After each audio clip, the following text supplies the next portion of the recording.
코로나19 확진자 수가 수요일 기준으로 5주 만에 20만 명대로 나타났습니다. 보통 주말 동안 줄어들었던 신규 확진자 수는 주중으로 접어드는 수요일부터 급증하는 경향이 있는데 그럼에도 증가폭이 다소 둔화된 겁니다. 특히 환자 한 명이 몇 명을 감염시키는지 나타내는 감염 재생산 지수도 지난주 0.91을 기록하며 11주 만에 1 미만으로 떨어졌습니다.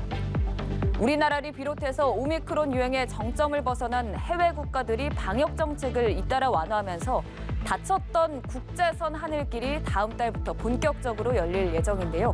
이슈 오늘에서 관련한 내용들 살펴보겠습니다.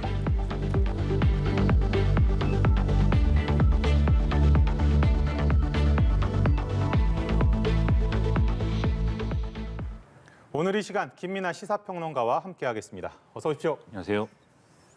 일단 여러 나라와의 자가격리가 해제가 되고 좀 국제선으로 가는 길이 열렸다라는 평가가 강한 상황입니다. 현재 이렇게 좀 격리가 면제된 국가들이 어떤 나라들이 있습니까? 상당히 기대감이 높아지고 있죠. 벌써 해외여행 할 수 있다. 이 얘기가 나오는 것만으로도 가슴이 설레는 게 사실인데요. 네. 그리고 오늘 언론 보도를 보니까 이제 제목이 하늘길이 활짝 열렸다 이렇게들 많이 쓰고 있습니다. 실제로 그러면 이제 이 격리 없이 이제 여행 가능한 국가가 어떻게 되느냐를 살펴보면 미국의 이제 경우 그리고 미국, 캐나다, 그다음에 멕시코의 칸쿤 그리고 미국령인 사이판, 괌 이런 데 이제 주요 관광지가 다 해당이 되고 그 외에도 유럽 각국, 동남아시아 그리고 중동, 일부 아프리카까지 좀 이렇게 지금 보시는 대로 이제 가능한 국가들이 쭉 나와 있는데요. 그런데 이 경우에도 사실 각국마다 좀 조건이 조금씩 다를 수가 있습니다. 예를 들면은 그냥 무격리 입국이 가능한 나라 중에서도 백신 미접종자가 입국이 가능한 것이냐 이게 좀 이 조건별로 다를 수가 있고요. 그리고 백신을 맞지 않는 아동의 경우에 어떤 조건에서 입국이 가능한 거냐가 또 조건이 다르거든요. 그래서 이런 조건이 다른 것들을 또 만약에 여행 계획을 세우고 있으시면은 확인을 해서 그 나라에 맞는 조건이 있는가 이것을 확인하시는 게 필요한 상황입니다. 그럼 그런 정보들을 확인을 어디서 해요? 아무래도 가족 여행을 생각하시는 분들은 아이들을 분명히 좀 신경을 쓰실 것 같은데. 그렇죠. 그래서 어떤 국가의 경우에는 뭐 보호자를 동반하면 가능한 국가도 있고 네네. 뭐 그것이 안 되는 국가도 있고 한데 이런 정보들은 사실 이제 개인이 좀 알아봐야 되는 그런 측면들이 큰데 예. 이 도움이 되는 이제 정보는 있습니다. 외교부 홈페이지에 보면 이 해외 여행을 안전하게 하는 그런 것을 도와주는 정보들이 있는 페이지가 있거든요. 네네. 거기에 보면은 각국의 어떤 그런 이제 자가격리가 이제 면제가 되는 국가들의 어떤 내용이라든가 그리고 이제 입국할 때 필요한 서류가 뭐가 필요한가 이런 것들에 대한 정보들이 좀 정리가 되어 있는 측면이 있기 때문에 그거 포함해서 언론 보도나 이런 것들을 다 확인을 하셔가지고 좀 준비를 하시면 많은 도움이 될 것 같습니다. 아직은 발품을 팔아야 되는 상황이군요. 네, 근데 이 국가들을 보면은 중국이나 일본이 빠져 있습니다. 사실 예전에 우동 먹으러 일본 간다 이런 우스갯소리도 있을 정도로 여행 접근성이 높았던 국가들인데 이 나라들이 빠진 이유가 있을까요? 일단 중국의 경우에는 여전히 이제 코로나 제로 이 정책을 이제 고수하고 있죠. 그래서 지금 이제 코로나19에 관련된 확진자가 발생을 하면 그 해당 지역의 생산 시설이나 이런 것들을 다 이제 중지시킬 정도의 강한 어떤 그런 억제 정책을 펴고 있기 때문에 이건 이제 해외에서 입국하는 사람의 경우에도 마찬가지로 강한 코로나 정책을 펴고 있는 그런 전체주의 국가라는 측면이 작용을 하고 있다라고 볼 수가 있겠고요. 일본의 경우에는 이제 크게 나누면 이제 두 가지 요인일 것인데 첫 번째는 네. 어쨌든 그동안 좀 확진자 수가 많이 줄어 있었는데 오미크론 변이 이후에 확진자 수가 또 이 폭증하는 국면이 있고 거기에 더불어 가지고 지금 이제 코로나19의 이제 오미크론 변이도 이제 지금 BA1이 있고 BA2가 변이가 있지 않습니까? 네. 이른바 스텔스 오미크론 변이라고 하는 것이 다시 이제 우세종화되는 과정이 있어서 이게 이른바 7차 유행으로 지금 번지고 있다라는 이제 그런 우려가 있어요. 거기다가 계절적 요인이 있는데 일본의 경우에는 벚꽃을 보는 여러 가지 행사나 이런 모임들이 굉장히 이제 이 전국적으로 이루어지게 됩니다. 그래서 지금 시기에 이제 좀 이 여러 가지로 자가격리를 해외 입국자에 대해서 자가격리를 면제한다든지 이런 것들은 이제 선뜻 결정하기 어려운 그런 사정이 있어서 지금 하루 입국 인원을 7천 명으로 제한한 상황인데 뭐 일부 늘린다는 얘기는 있어요. 1만 명까지.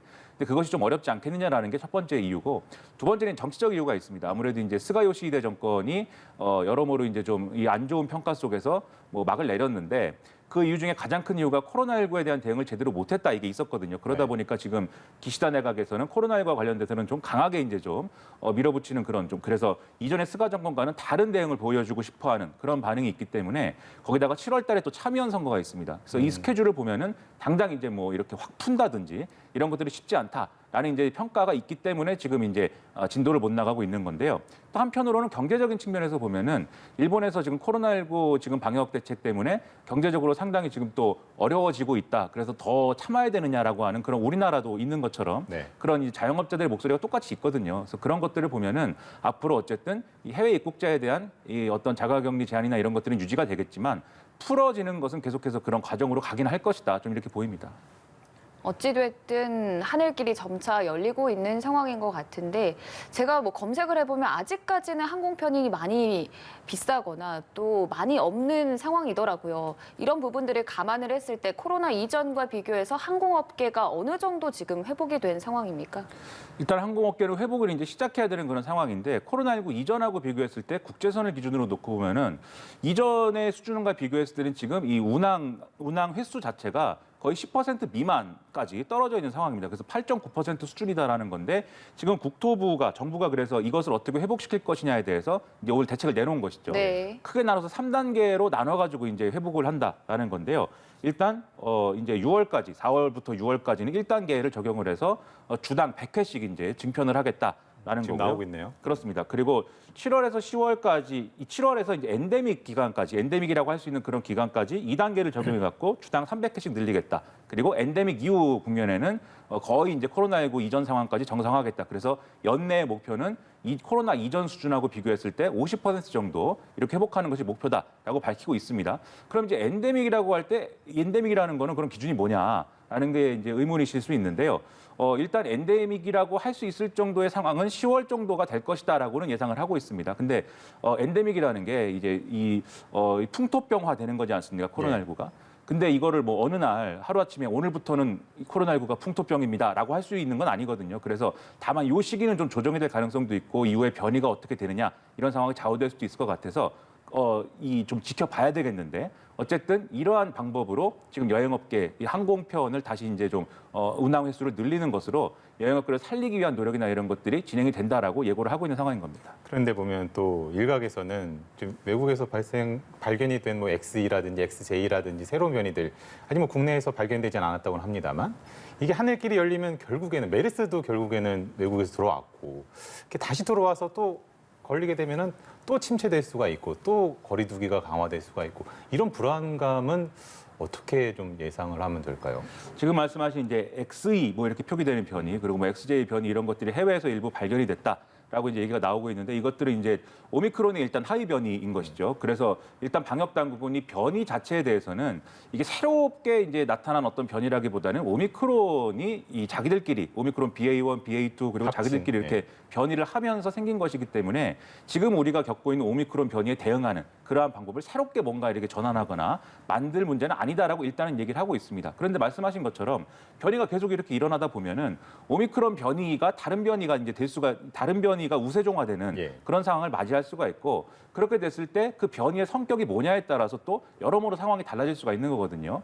그래서 여전히 이제 긴장을 늦추지 말아야 될 텐데 다만 코로나19와 관련돼서는 지금까지 어쨌든 문제라는 거는 이러한 이제 바이러스가 이렇게 좀 창궐하고 할 때 대응 수단이 있으면 우리가 일상을 유지하면서도 좀 이걸 견뎌낼 수가 있을 텐데 대응 수단이 그동안 이제 없었다라는 게 문제였던 거지 않습니까? 그래서 백신도 없었고 치료제도 없었고 했는데 이제 어느 정도는 백신은 어느 정도 이제 우리가 좀 접종을 상당히 한 상황이고 또 새로운 변이가 나오더라도 거기에 맞는 백신이 또 개발이 될 거거든요. 그리고 치료제의 경우에도 지금 뭐 일반적으로 지금 적용되는 상황까지는 아닙니다만 어쨌든 고위험군에 대해서 치료제가 지금 지급이 되고 있고 지금 투약이 되고 있는 상황 아니겠습니까?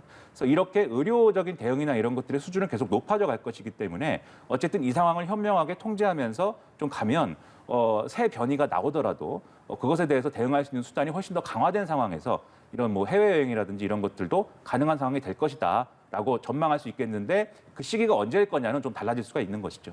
어찌됐든 항공업계를 비롯해서 일상 전반적으로 회복세가 많이 이루어지고 있는 상황인데 직장인들은 걱정부터 한다고요. 이게 무슨 얘기입니까? 일단 그동안 이제 재택근무를 많이 하지 않았습니까? 네. 근데 재택근무를 계속 하다가 이제 일상 회복의 단계가 본격적으로 이제 궤도에 올랐다고 하면은 회사에 가야 되지 않습니까? 그것이 얼마나 이제 좀 우울하겠습니까? 생각만 해도 이류병 같은 그렇죠. 네, 그 재택근무에 이미 적응을 했는데 그러다 보니까 이것에 대해서 기업에서 좀 일부분 배려해야 될 측면들이 있지 않느냐. 왜냐하면 기업에서 또 이 직장인들이 새로운 근무 형태, 이제 재택근무를 벗어난 일상을 회복하는 것에 대해서 적응을 못하게 되면은 네. 생산성이 저하되는 것이기 때문에 좀 중간 단계를 마련해야 된다. 이런 논의들이 기업 내에서 많이 있다는 겁니다. 그래서 재택근무 일부 유지하는 어떤 그런 것이 가능한 직종이나 업무에 대해서는 유지하기도 하고 또는 유연근무를 더 적극적으로 확대해가지고 원하는 어떤 시간이나 이런 어떤 근무 형태를 또 선택할 수 있도록 하고 나아가서는 이제 일부 거점 오피스 이런 얘기도 이제 나오는데 일부 대기업들의 경우에는 회사 자기 사무실에 나오지 않아도 좀 자기가 사는 곳에 가까운 곳이나 편한 곳에 이제 일할 수 있는 소규모의 이제 사무실을 이제 마련해 두기도 했다. 그래서 거기로 출근해라. 이렇게 좀 중간 단계를 마련하자는 거거든요. 그래서 그런 논의가 좀 많이 있어야 될 텐데 다만 좀 우려스러운 거는 이런 준비가 대기업의 경우 좀 규모가 있는 회사 이런 데는 준비가 잘 될 텐데 중소기업이라든지 좀 이 근무 형태가 다소 좀 열악한 곳의 경우에는 잘 준비가 안 될 거거든요. 그러면 이런 부분에 대해서는 이제 정부나 좀 어떤 사회기관 이런 데서 나름대로 가이드라인이라든지 이런 것들을 좀 잘 얘기를 해줘서 좀 유도하고 권유하고 이런 것들이 좀 있어야 되지 않겠는가라는 생각이 좀 듭니다. 사실 뭐 코로나를 앓고 난 확진을 해서 치료가 된 분들이 뭐 후유증을 앓고 있다, 롱코비드 뭐 이런 얘기도 나오는데 이렇게 이제 재택에서 벗어나는데도 힘들어하는 것도 롱코비드 중에 하나가 될 수도 있지 않을까 이런 생각도 듭니다. 근데 사실은 이게 마스크도 좀 얘기가 많은 것 같아요. 마스크를 야외에서 이제 한 다음 주죠. 다음 주가 지나고 나면은 야외에서는 마스크를 벗을 수 있을 것이다라는 전망과 함께 그건 너무 섣부르지 않냐? 이런 얘기도 나오는 것 같아요. 지금 이제 실외 마스크 이것에 대해서 이제 실외 마스크 착용에 대해서는 이거를 해제하는 거는 일단 방역 당국은 가장 후순위로 이제 얘기를 해야 된다라는 네. 입장입니다. 오늘 얘기한 걸 보면은 이 마스크 착용을 해제한다라는 걸 얘기하기 전에 거리두기부터 일단 좀 이 정상화를 시키고 그 다음에 이제 가장 마지막에 사실은 고려해야 될 것이 마스크 착용이라든지 이런 개인위생 수칙을 좀 변화시키는 내용일 것이다라고 얘기를 하고 있는데요. 실제로 그러면 실외 마스크 해제라는 게 어떤 효과가 있는 거냐는 전문가들은 좀 의견이 좀 여러모로 우려도 있고 또 이제 뭐 마스크 해제할 수도 있다라고 네. 얘기를 하는 부분도 있습니다. 실외에서는 실내가 아니라고 할 때는 결국 이제 여러 가지로 이제 어떤 공기의 흐름이나 이런 것들이 있기 때문에 실외에서 일상생활을 하면서 감염되는 사례는 많지 않을 것이다. 그래서 실외에서는 마스크 착용하지 않아도 된다라는 의견이 있는데요. 그런데 이게 현실적으로 적용했을 때 생기는 문제가 있을 수가 있다라는 우려가 있어요. 실외에서는 마스크 착용하지 않는데 실내에 들어갔을 때는 마스크 착용을 해야 된다라고 하는 게 실제로 얼마나 잘 지켜질 것이냐. 그리고 실외에서 마스크가 해제됐다고 하는 것이 우리가 이제 일상적으로 지켜야 되는 일상적인 어떤 그러한 이제 여러 가지 위생 수칙들을 사실은 이제 의미가 없게 만들어 버릴 수도 있는 그런 네. 사안이기 때문에 그런 점에서 실외 마스크 착용을 이제 해제하자라고 적극적으로 얘기하는 것은 다소 좀 이른 것이다라는 지적도 있어서 이런 것들을 종합적으로 검토할 필요는 있어 보입니다. 아무래도 뭐 시시비비의 소재가 될 수도 있을 것 같다는 생각도 들고 일상 회복 뭐 저희가 시도를 하다가 다시 멈춤도 했었고 다시 좀 돌아가려고 하고 있기 때문에 철저하게 또 지혜를 모아서 해법을 찾아 나가야 되지 않을까라고 생각을 해봅니다. 오늘 이 시간 김민아 시사평론가와 함께했습니다. 수고하셨습니다. 고맙습니다. 고맙습니다.